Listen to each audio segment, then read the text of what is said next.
It's time for your market news now. Asia shares followed Wall Street's positive lead on Tuesday as some investors hope that U.S. President-elect Donald Trump would adopt less aggressive tariffs than previously thought when he takes office.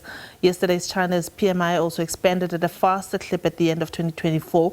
This as Beijing moved to boost domestic demand. The index rose to 52.2 in December from 51.5 in November.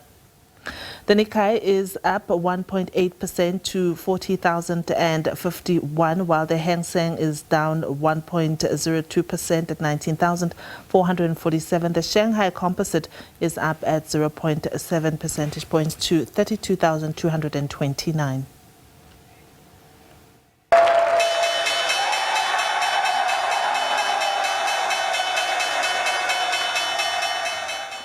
Over in the United States, U.S. stocks closed mostly higher on Monday thanks to a rally in chip stocks. Chip makers got a boost from Microsoft's plan to invest $80 billion to develop artificial intelligence-enabled data centers.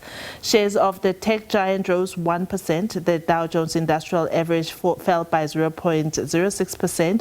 The S&P 500 gained 0.55%, while the Nasdaq Composite gained 1.24%. Locally, the all-share index is currently lower at 0.6% to 84,182, and the rand is currently trading at 18 rands 54 cents to the US dollar, at 23 rands 29 to the euro, to the British pound rather, at 19 rand 33 to the euro. And let's take a look at it quickly at the commodities. Gold is trading at $2,644, while platinum is at $946 per ounce. And the price of Brent crude oil is currently at $76.76 a barrel. Magwe Masela of Magwe Fund Managers, a regular on the SABC market, joins us today to dissect the markets. Good afternoon, Magwe. Good to hear from you in 2025 and compliments of the new season.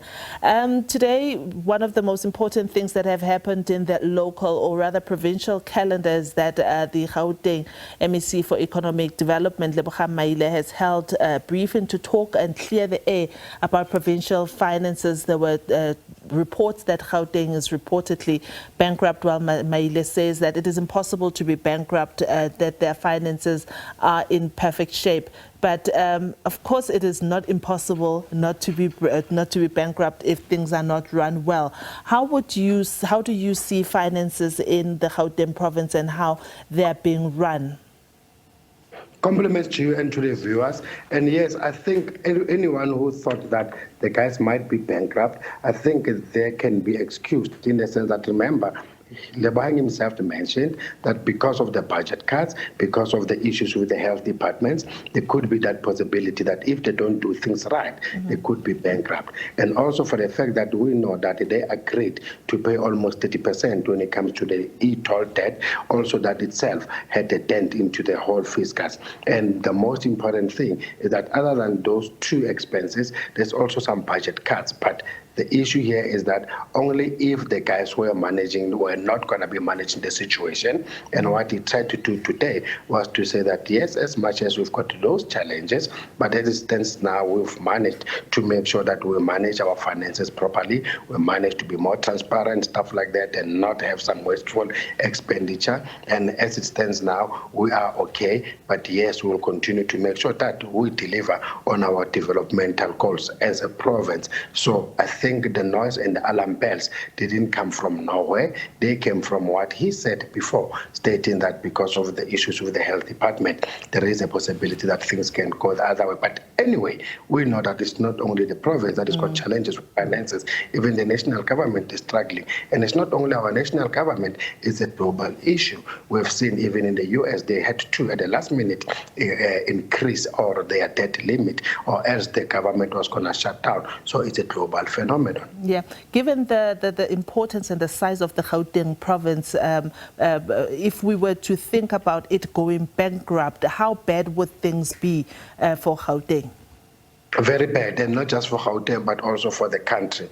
But remember, the province as it stands, they do collect some taxes and levies, but the biggest chunk comes from national government because they themselves, as a province, they don't have a tax base. So money is coming mainly from the national treasury. So if they happen that they default, most probably the national government will have to step in. If the national government could not step in, then we can end up in a very bad situation, and it might start affecting other provinces. Already we've seen with the issues with the local municipalities, whoever thought that municipalities will delay to pay salaries. So you don't want to have an issue where it started with local, then it goes to province, then ultimately it goes to national. But yes, it's not going to be a nice thing should that happen, and we hope we don't get there. We hope we don't. In a short while after this interview with you, Marco, we're going to be speaking to Nosipho Khatebe, who's our SABC reporter, and she will have Lebogang Maile speaking to us, and we'll hear from himself about where they stand.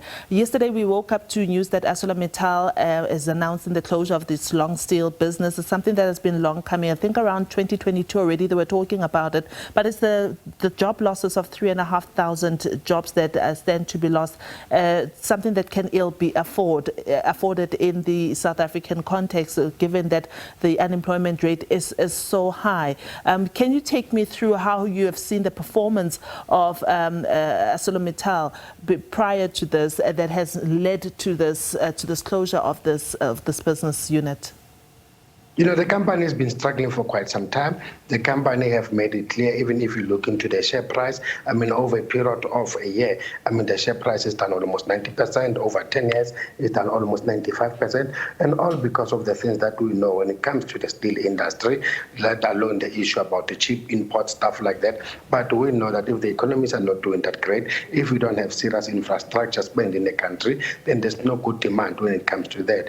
But yes, unfortunately, the guys, they tried to work with all the stakeholders to make sure that probably they don't get to this point. But the biggest thing is the government didn't do enough to be able to help them, because the biggest thing they're complaining about, other than the market, is the issue of infrastructure. I mean, the transport, the Transnet issues, issues about energy. So those are the things that we expected government to do something about.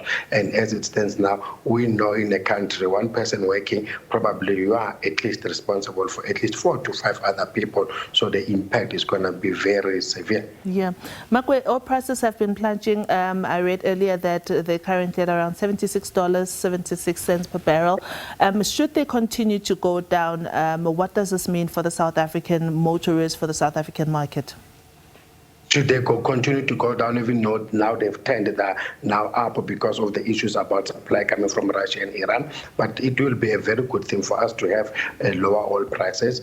That is going to impact our inflation. And as our inflation continues to trend lower, then we'll continue to expect the Reserve Bank to continue to decrease or reduce interest rates. And that should be helping the economy going forward, given that 60% of our economy depends on consumer demand. Makwe, let's wrap it here for today. Thank you so much for your insights and dissecting the market for us as always. Thank you so much for your time. I've been speaking to Makwe Masilela. He is with Makwe Fund Managers. He was our market commentator for today.